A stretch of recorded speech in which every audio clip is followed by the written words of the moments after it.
Pernahkah kamu merasa sudah banyak bicara, tapi orang tetap meremehkanmu? Pernahkah kamu lelah menjelaskan siapa dirimu, menjual diri dengan kata-kata, berharap mereka paham, berharap mereka menghargai?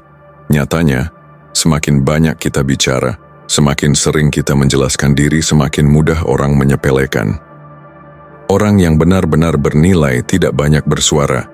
Ia bicara lewat tindakan, kehadiran, dan aura yang memaksa orang menoleh.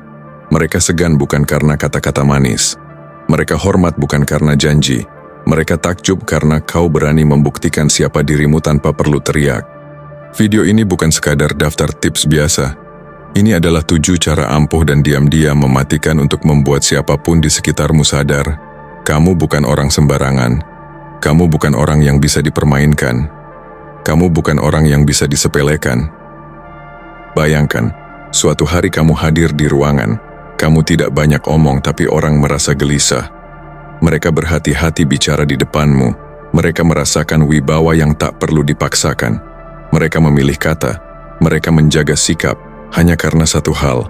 Kamu punya nilai. Nilai yang terpancar dari caramu menatap, cara berdiri, cara mendengar, cara menahan emosi. Nilai yang tidak dibeli dengan omongan, tapi dibangun dengan sikap dan prinsip. Dalam video ini kamu akan belajar cara berdiri yang membuat orang segan, cara diam yang membuat orang penasaran, cara menolak tanpa perlu menjelaskan panjang lebar, cara mengendalikan suasana dengan tatapan, cara membuat batas yang tak terlihat tapi nyata, cara mempertahankan harga diri dimanapun kamu berdiri, cara menegaskan siapa kamu, bahkan tanpa suara. Jangan biarkan mulutmu menjual apa yang seharusnya dibuktikan tindakanmu. Jangan biarkan kata-kata mengikis harga diri yang bisa berdiri gagah dengan sendirinya.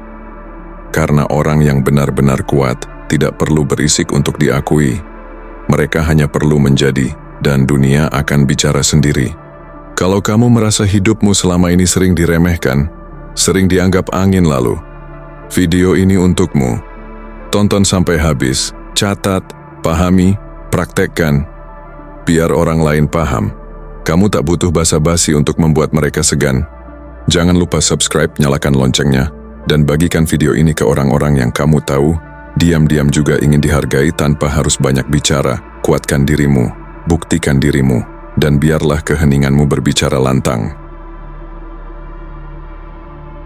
1. Pengendalian diri. Berani saya katakan, tidak ada yang lebih menarik dari seseorang yang tidak bereaksi saat semua orang kehilangan kendali. Di dunia yang penuh drama, amarah, dan ego yang meledak-ledak, justru orang yang tenanglah yang menguasai perhatian. Mungkin ini terdengar aneh, tapi pengendalian diri, bukan karisma, bukan kata-kata manis, bukan penampilan, adalah hal yang membuat orang memikirkanmu terus-menerus. Pikirkan ini sebentar. Kapan terakhir kali kamu benar-benar terkesan oleh seseorang yang marah-marah di depan umum? Yang membanting pintu atau menaikkan nada suara karena tidak mendapat apa yang dia mau? Jarang sekali, bukan? Tapi coba ingat saat kamu melihat seseorang tetap tenang, tersenyum, dan menjawab dengan kepala dingin, bahkan saat dia diserang atau diremehkan. Orang seperti itu tidak hanya menonjol, mereka tertanam dalam pikiran kita. Saya pernah berada dalam situasi seperti itu. Sebuah pertemuan kerja yang penuh tekanan. Tenggat waktu menjerat leher semua orang. Nada bicara naik, argumen memanas. Tapi di tengah kekacauan itu, saya memutuskan untuk duduk diam, menarik napas, mendengarkan. Dan ketika saatnya tiba, saya berbicara dengan tenang, tanpa defensif. Setelah rapat itu, saya tidak perlu mencari perhatian karena orang lain yang datang menghampiri. Gimana caranya kamu tetap setenang itu tadi? Mereka bertanya. Dan disitulah saya sadar, pengendalian diri bukan hanya soal kedamaian batin, itu adalah magnet pengaruh. Seneca pernah berkata, kamu memiliki kendali atas amarahmu. Jika kamu memilih untuk mengendalikannya, itu akan melayani kamu. Kebanyakan dari kita membiarkan emosi mengambil alih kemudi. Tapi orang-orang stoik percaya bahwa emosi bukan untuk ditekan, melainkan untuk dikuasai. Dan saat kamu bisa melakukannya, kamu menjadi seperti mata badai, pusat ketenangan di tengah kekacauan. Lihat, dalam hubungan pun sama. Pasanganmu akan lebih memikirkanmu, bukan karena kamu terus-menerus ada, tapi karena kamu berbeda. Saat dia marah dan kamu tidak membalas, saat kamu bisa mendengar tanpa langsung menyerang balik. Itu bukan kelemahan, itu kekuatan. Dan itu meninggalkan bekas di hati yang tidak bisa dihapus begitu saja. Saya tahu ini sulit. Bahkan hal sederhana seperti macet di jalan, atau tim favorit kita kalah, bisa jadi pemicu untuk kehilangan kendali. Tapi justru disitulah latihannya dimulai. Karena setiap momen itu adalah peluang untuk membuktikan, saya tidak dikendalikan oleh dunia luar. Saya dikendalikan oleh nilai saya sendiri. Dan ketika orang melihat itu, mereka akan menghormatimu, mengagumimu, memikirkanmu. Marcus Aurelius menulis dalam Meditations, tenangkan pikiranmu. Biarkan segala sesuatu di sekitarmu berubah seperti yang mereka mau. Tapi pikiranmu, biarlah tetap teguh. Saya ingin kamu ingat kutipan ini setiap kali kamu tergoda untuk meledak, membalas, atau menyerah pada emosi. Jadi inilah tantangannya. Lain kali kamu berada di situasi yang memancing emosimu, berhenti sejenak. Tarik napas, dan ingat, kekuatan sejati bukan terletak pada siapa yang bisa berbicara paling keras, tapi siapa yang bisa tetap tenang saat dunia bergemuruh. Kalau kamu merasa ini menyentuhmu, atau kamu sedang dalam perjalanan untuk menjadi pribadi yang lebih tenang dan kuat, tulis di kolom komentar, ketenangan adalah kekuatan super saya. Saya ingin tahu siapa saja di antara kalian yang siap melangkah ke level berikutnya. Dan jika kamu merasa video ini berguna, jangan lupa untuk subscribe. Karena di sini, kita tidak hanya belajar untuk hidup, kita belajar untuk menguasai hidup dengan ketenangan, dengan makna, dan dengan keberanian. 2. Pengambilan keputusan rasional, kunci untuk menjadi tak terlupakan. Orang yang berpikir jernih akan selalu diingat, yang lainnya akan cepat dilupakan. Kita sering mengira bahwa untuk menjadi pribadi yang tak terlupakan, kita harus keras, harus menonjol, harus selalu berbicara paling lantang. Padahal justru sebaliknya, diam yang tenang ketika datang dari seseorang yang mampu mengambil keputusan secara rasional bisa lebih menggema daripada 1000 suara yang berteriak. Rasionalitas itulah kekuatan sunyi yang membuat orang terkesan tanpa harus diminta. Kita hidup di dunia yang penuh kebisingan. Semua orang ingin bereaksi cepat, menanggapi tanpa berpikir, bergerak tanpa arah. Dan di tengah kekacauan itu, orang yang mampu berhenti sejenak, menganalisis situasi, lalu memilih langkah terbaik, bukan hanya untuk dirinya sendiri, tapi juga untuk orang di sekitarnya, akan terlihat seperti mercusuar dalam kabut. Kebahagiaan hidupmu bergantung pada kualitas pikiranmu, tulis Marcus Aurelius. Rasionalitas bukan sekadar cara berpikir, ia adalah fondasi dari pengaruh yang bertahan lama. Bayangkan sebuah momen sederhana, kamu bersama sekelompok teman, lapar, lelah, dan tak ada yang bisa memutuskan di mana akan makan malam. Semua ide bertebaran, tak satu pun disepakati. Lalu kamu berbicara, satu saran, logis, mempertimbangkan semua preferensi, jelas dan tegas. Dan dalam sekejap, semua mengangguk. Masalah selesai, malam berlanjut dengan nyaman. Dan tanpa sadar, mereka menyimpan itu dalam ingatan. Dia tahu apa yang harus dilakukan. Itu bukan karena kamu memaksa, tapi karena kamu hadir dengan kejernihan di saat semua orang kebingungan. Itulah kekuatan pengambilan keputusan yang rasional. Bukan hanya pada momen-momen besar seperti memilih karier atau merespon krisis keluarga, tapi juga pada hal-hal kecil yang justru membentuk persepsi orang terhadapmu. Ketika kamu konsisten dalam memilih dengan tenang, berpikir sebelum bertindak, dan tidak terburu-buru mengikuti emosi, kamu menjadi sosok yang bisa diandalkan. Kamu jadi tempat bertanya, tempat berpulang saat semua orang lain kehilangan arah. Dan ya, kamu akan mulai menyadari satu hal, orang-orang mulai memikirkanmu, bahkan saat kamu tidak di sana. Mereka akan bertanya dalam hati, apa yang akan dia lakukan dalam situasi ini? Itulah saat ketika kamu bukan sekadar hadir secara fisik, tapi hadir dalam pikiran orang lain. Karena ketegasanmu, karena rasionalitasmu, karena stabilitas yang kamu bawa ke dalam hidup mereka. Namun ini bukan jalan yang mudah. Rasionalitas menuntut pengendalian diri. Ia memaksa kita untuk menahan diri dari keinginan membalas, untuk berhenti sejenak sebelum menyimpulkan, dan untuk menimbang bukan hanya apa yang benar, tapi juga apa yang baik. Epictetus pernah berkata, "Tidaklah penting apa yang terjadi padamu, tapi bagaimana kamu meresponsnya.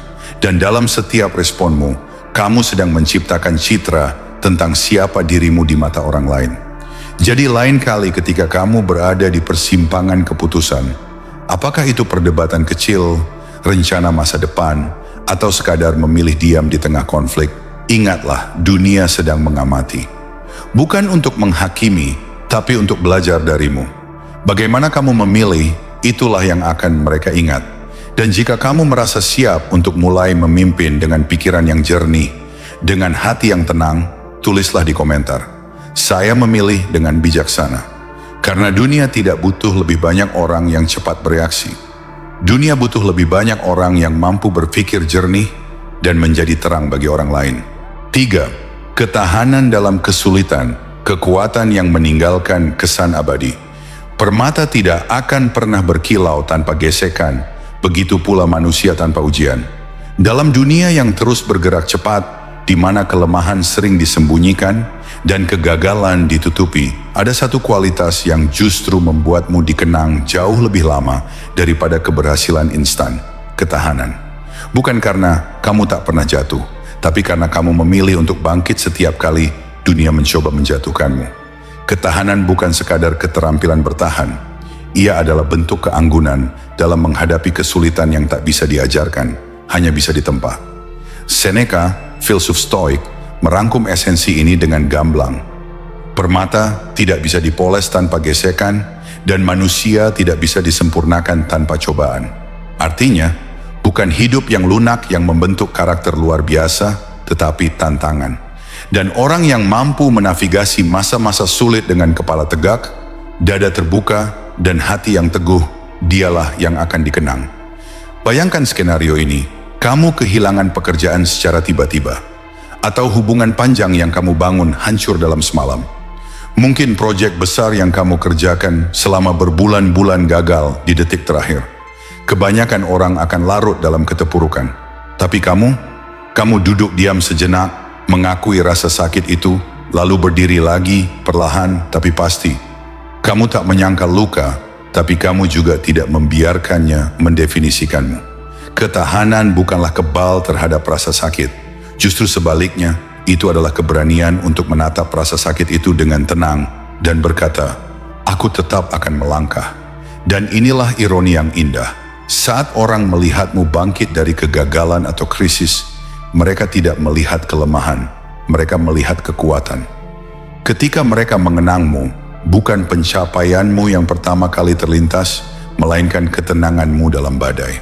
Marcus Aurelius, seorang kaisar yang menghadapi perang, pengkhianatan, dan kehilangan, pernah menulis, "Halangan bagi tindakan justru memajukan tindakan. Apa yang menghalangi jalan, menjadi jalan itu sendiri." Itulah ketahanan dalam bentuk paling murninya, mengambil kesulitan dan menggunakannya sebagai bahan bakar untuk pertumbuhan.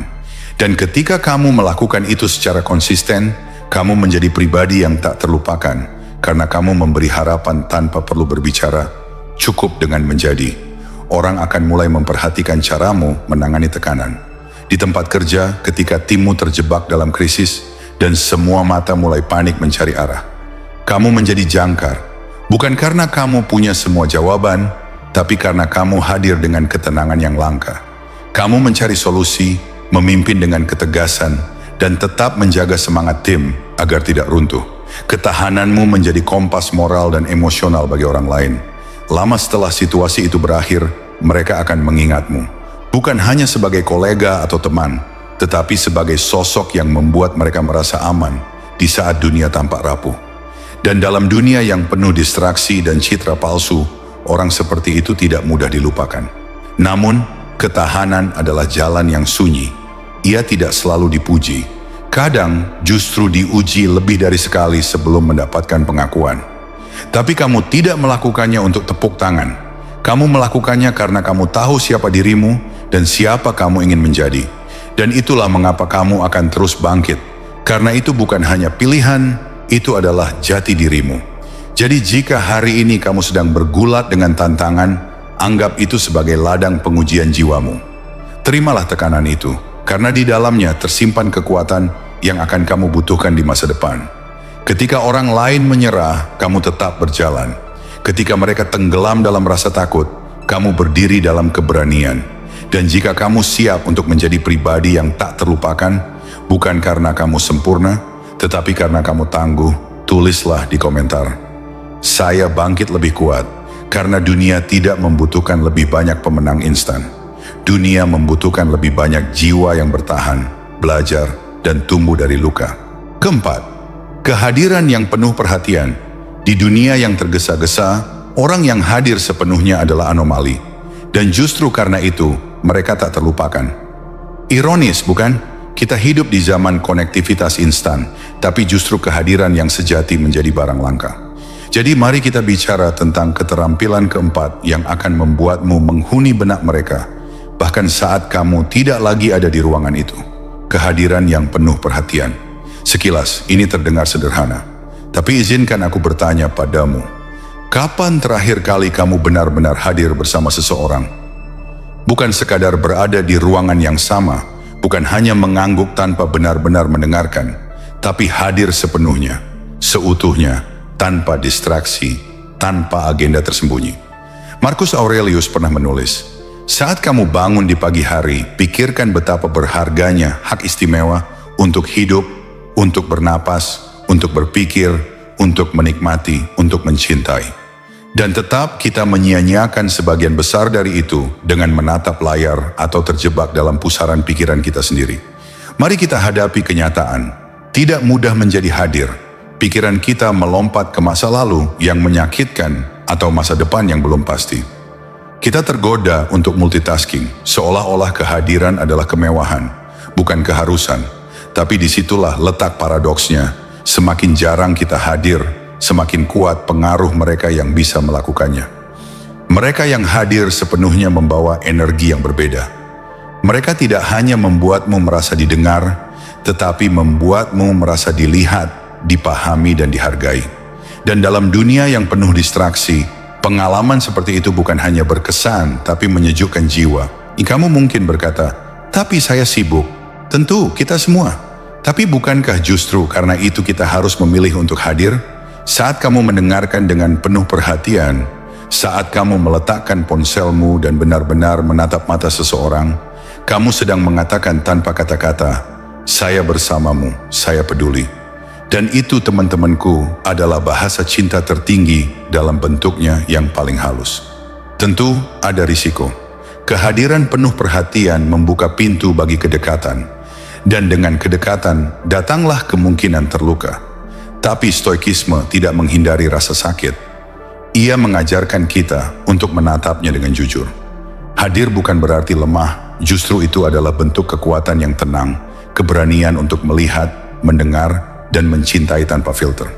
Epictetus menulis, kita punya 2 telinga dan 1 mulut, sehingga kita bisa mendengar 2 kali lebih banyak dari yang kita katakan. Kehadiran adalah seni mendengarkan dunia dengan hati terbuka. Dan seperti cahaya yang menembus kabut, kehadiranmu akan meninggalkan jejak yang tidak bisa dihapus waktu.